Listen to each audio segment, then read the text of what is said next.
1.2m입니다. 오늘 하루 어떻게 보내셨나요? 지금부터는 오롯이 나만 생각하는 시간을 가져볼게요. 어떤 소음도 시선도 없는 가장 편안한 장소로 가볼까요?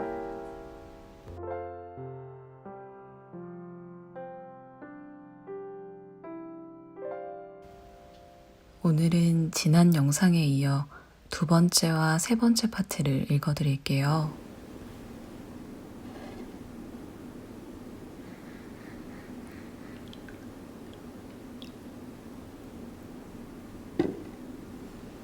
삶의 바닥에서 괜찮다는 말이 필요할 때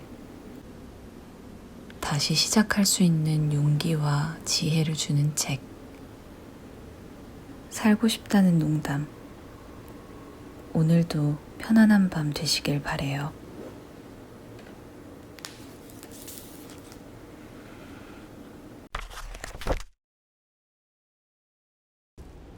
바꿀 수 없는 것을 평온하게 받아들이는 은혜와 바꿔야 할 것을 바꿀 수 있는 용기, 그리고 이 둘을 분별하는 지혜를 허락하소서.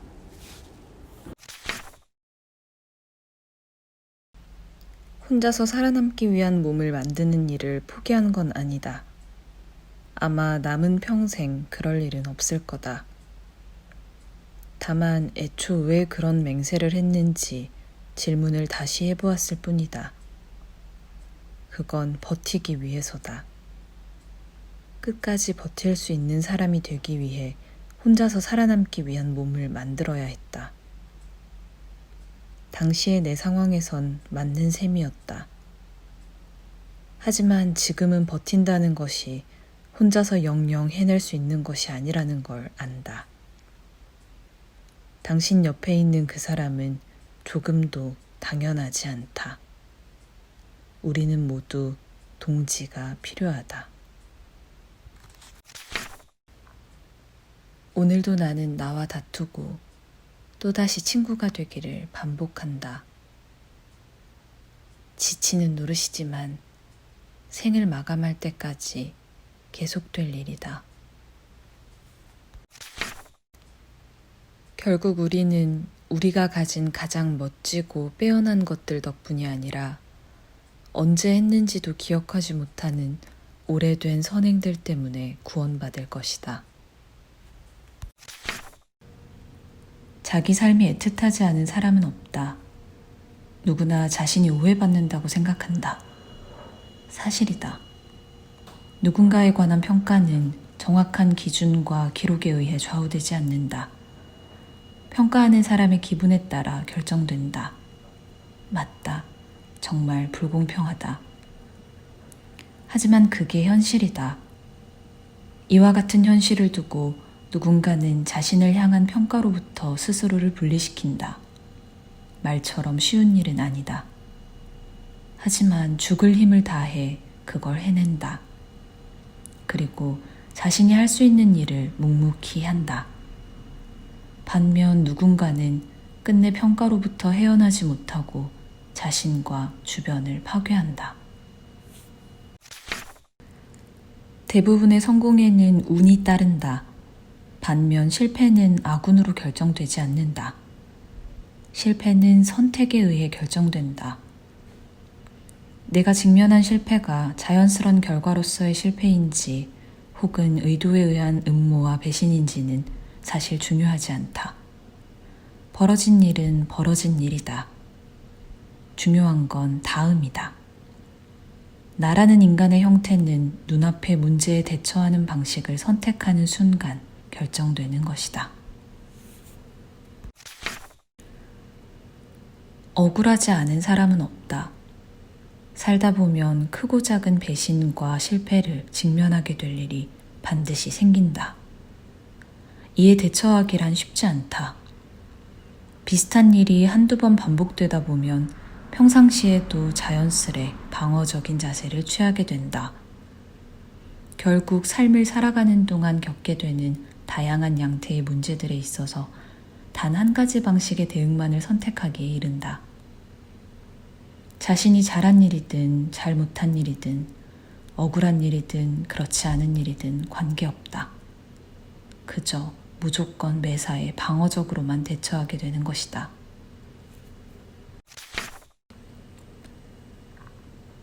피폐한 마음을 가진 자들의 가장 편안한 안식처는 늘 자조와 비관이기 마련이다. 어느덧 나는 완전 무결한 피해자라는 생각 안에 안도하며 머물게 되는 것이다. 그런 자신을 구하기 위한 자력구제의 수단으로 무엇을 선택하든 늘 옳을 수밖에 없다고 생각한다.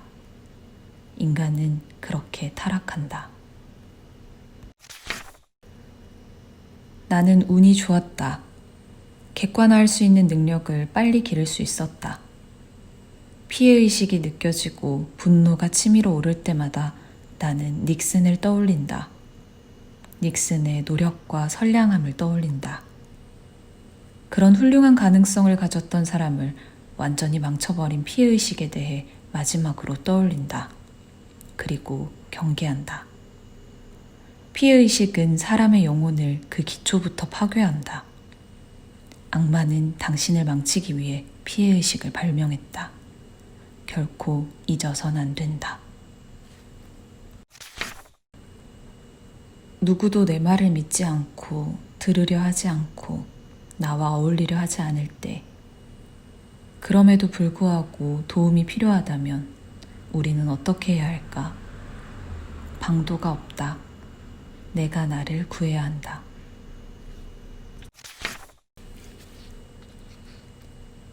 기댈 수 있는 신적 존재도 제도적 안전장치도 없이 혼자 싸워야 할 때가 있다.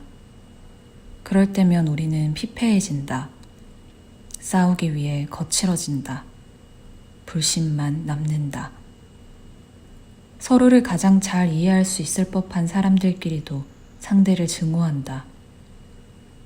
내가 가장 싫어하는 나의 모습을 상대에게서 발견했을 때 우리는 공감과 이해보다 질타와 선긋기를 우선하기 마련이다. 버티어 살아남는 경우도 있다. 하지만 끝내 우리가 싸웠던 어둠 안에 갇히고 만다. 너무 오랫동안 혼자 힘으로 살아남은 탓에 타인의 도움을 받는 방법을 잊은 것이다. 누군가 내게 질문을 해왔다. 지금이 밑바닥이라는 걸 어떻게 알 수 있나요? 나는 대답했다. 더 이상 자존심이 상하지 않을 때가 밑바닥인 것 같습니다. 거기 이르고 나면 여기서 더 망해봤자 크게 달라질 것도 없으니 생존을 위해 어떤 노력이라도 할 수 있는 몸 상태가 됩니다. 배고픈 건 주워 먹으면 되고 기분 나쁜 건 내가 못났으니까 하고 넘기면 됩니다. 어떻게든 살아야 하니까 뭐든 할 수 있고 또 뭐든 최선을 다해 열심히 할 수 있습니다. 진짜 문제는 그렇게 삶이 알려준 값비싼 교훈이 영원히 지속되지 않는다는 데 있다. 바닥을 찍고 고비를 지나 안정을 되찾게 되면 우리는 매번 처음으로 돌아가게 된다. 머리로 알더라도 행동이 따라주지 않는다. 입으로는 말할 수 있어도 정작 나 자신에게 적용하기 점점 어려워진다. 바닥에서 깨달았던 것들은 삶으로부터 얻을 수 있는 가장 소중한 자산이다. 그럼에도 그게 언제 그랬냐는 듯 남의 이야기처럼 들리거나 잘 기억나지 않는다. 가장 중요한 것들을 까먹는 것이다. 그렇게 삶은 계속되고 우리는 실수를 반복한다. 자라투스트라는 이렇게 말했다에 등장하는 영원 회귀는 동이라는 것의 영원한 반복이다. 우리가 죽으면 똑같은 인생이 다시 반복된다는 이야기다. 시간여행이 아니다. 평행우주도 아니다. 완전히 토시 하나 바뀌지 않은 그대로가 반복된다는 것이다. 나는 이 구절을 여러 번 읽고 이해한 뒤 토할 뻔했다. 우리가 과거의 인생을 반복하고 있고 그것을 다시 영원히 반복한다는 아이디어는 끔찍한 생각이다. 니체는 정확히 바로 그 공포에 맞서라고 이야기한다. 모든 것이 영원히 반복된다는 운명론적 공포를 극복하고 반복되더라도 좋을 만큼 모든 순간에 주체적으로 최선을 다하라고 말하는 것이다. 상관없다고, 이토록 끔찍한 삶이라도 내 것이라고 외치라는 것이다. 나아가 그런 삶을 사랑하라 주문하는 것이다. 니체의 영원회귀는 바로 그 순간 네 삶의 고통과 즐거움 모두를 주인의 자세로 껴안고 긍정하라는 아모르 파티와 결합한다.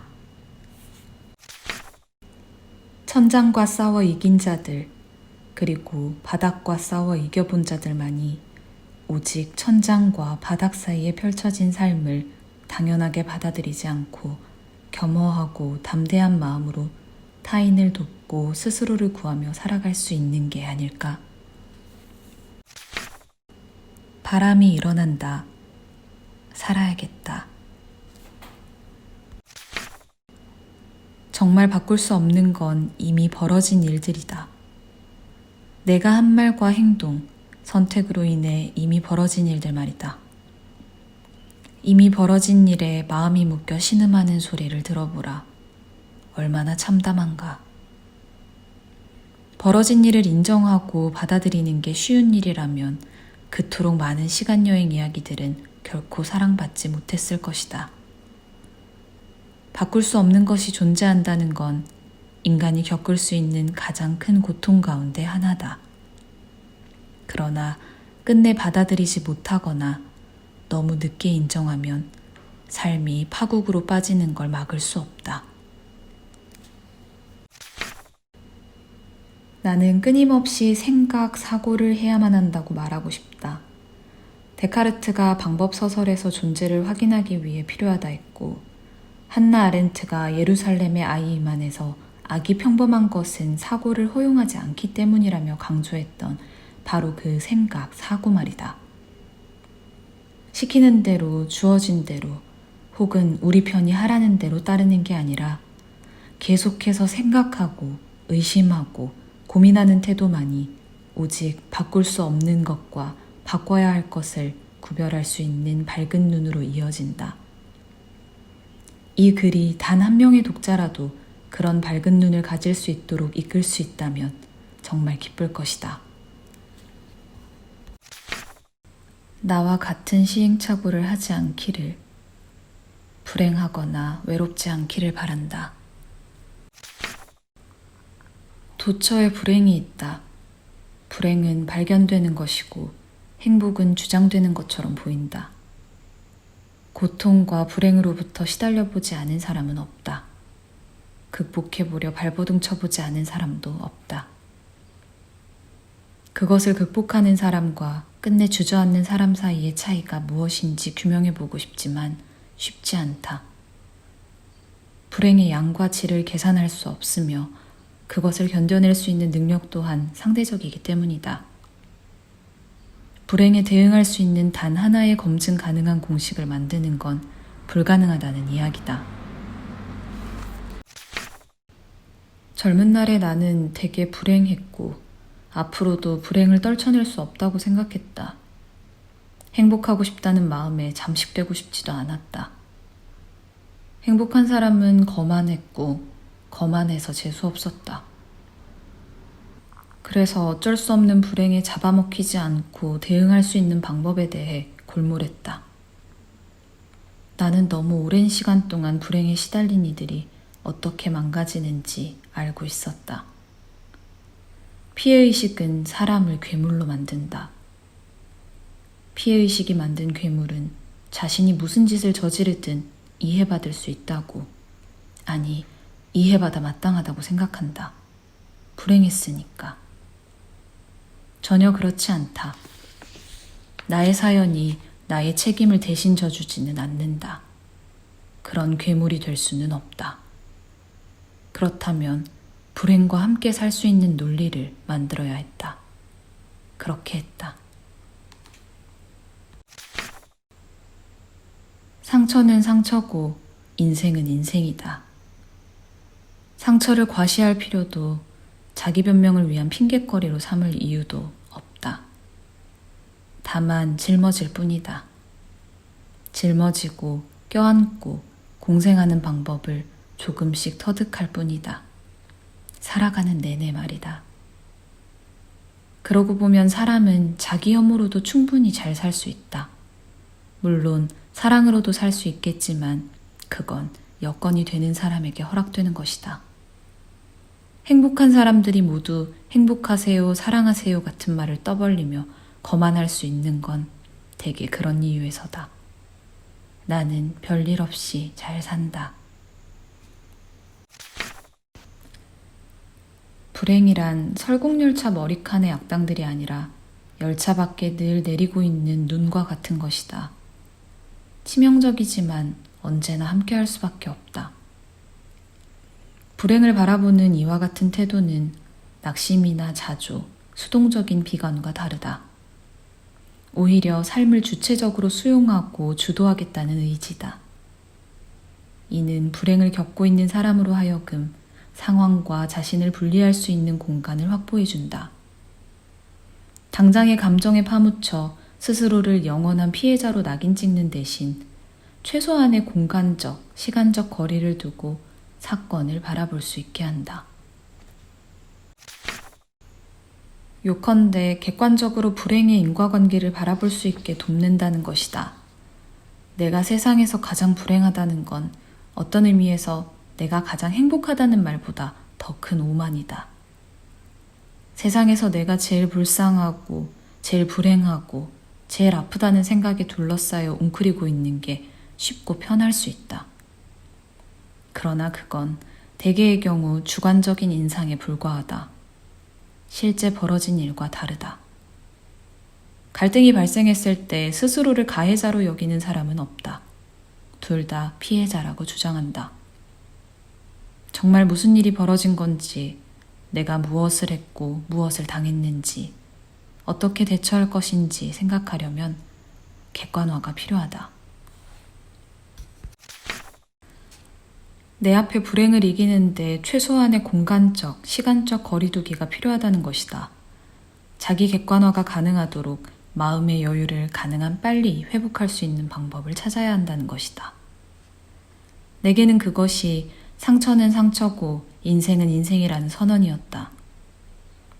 당신에게 그건 다른 종류의 선언일 수 있고 어떤 표정일 수 있으며 특정한 여가 활동일 수도 있다. 아니면 말 그대로 달아오른 마음이 식을 때까지 시간을 보내며 버티는 방식일 수도 있다. 자신에게만 통하는 객관화의 방법이 사건과 나를 분리시켜주는 방아쇠가 반드시 있다. 여러분은 그걸 찾아야 한다. 과거는 변수일 뿐 영원히 벗어날 수 없는 저주 같은 것이 아니다. 앞으로의 삶을 결정짓는 것도 아니다. 자기 객관화를 통해 불행을 다스린다면, 그리고 그걸 가능한 오래 유지할 수 있다면 나는 당신이 얼마든지 불행을 동기로 바꿀 수 있다고 확신한다. 보다 단단하고 건강한 사람이 될 수 있는 발판이 되리라 생각한다. 희망이 없다, 운이 없다는 식의 말로 희망과 운을 하루하루 점치지 말라. 희망은 불행에 대한 반사작용과 같은 것이다. 불행이 있다면 거기 반드시 희망도 함께 있다. 부디 나보다 훨씬 따뜻하고 성숙한 방식으로 타인의 불행에 공감하며 함께 내일을 모색해 나갈 수 있는 어른이 되길, 그리고 행복하길.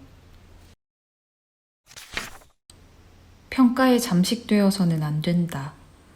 평가와 스스로를 분리시켜야 한다. 마음의 평정심을 회복하고 객관성을 유지하자. 그것이 포스가 말하는 균형이다. 언젠가 반드시 여러분의 노력을 알아보고 고맙다고 말할 사람이 나타날 것이다. 끊임없이 가다듬고 정진하고 버틴다면 반드시 그날이 온다. 누구도 우리에게 평가를 빚지지 않았다. 평가와 스스로를 분리시키라는 말은 곧 채권자와 같은 마음으로 살아가지 말라는 이야기와 같다. 그러므로 간절히 바라오니 피해의식과 결별하고 타인과 더불어 살아가기로 결심하라는 것. 무엇보다 등 떠밀려 아무런 선택권이 없었다는 듯이 살아가는 게 아닌 자기 의지에 따라 살기로 결정하고 당장 지금 이 순간부터 자신의 시간을 살아내라는 것. 오직 그것만이 우리 삶의 균형과 평온을 가져올 것이다. 내게 시간이 얼마 남지 않았다고 생각하고 이 책을 쓰기 시작했다. 내가 여러분에게 하고 싶은 말을, 내가 듣지 못했던 말을 모두 털어냈다. 나는 앞으로도 시간이 얼마 남지 않았다는 마음으로 살아갈 생각이다. 포스가 여러분과 함께하기를 바라며 살아라.